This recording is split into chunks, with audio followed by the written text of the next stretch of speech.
Hi, in this video we're going to be looking into delay and routing. So here in the delay tab you can see that you can apply a delay to any of the input channels.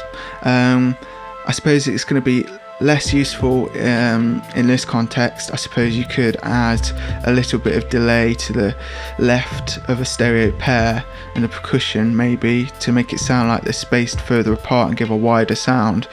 But other than that, I'd say in my example the most useful use of it is in the fill, where you might have a delayed stack where you want to have another set of speakers 20 meters back from the front set. Then you can set in here the 20 meters delay, and then in setup, if you put the temperature of the room temperature and the units you're using, it can calculate how much delay to apply for whatever distance you put in here.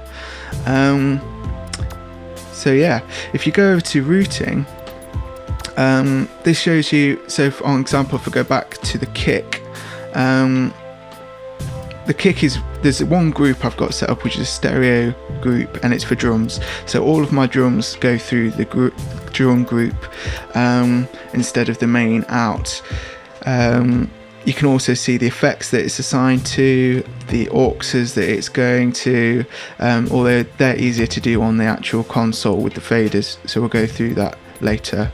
And also the DCAs that it's assigned to, so all of the instruments are assigned to this instrument DCA, which allows the DCA for instruments to control the volume of all of them at the same time. It doesn't move the fader, it just digitally increases or decreases the volume. And then direct out is just if you've got any direct outputs, which I don't in this situation. It just controls if you want them to be louder or quieter than it actually comes in.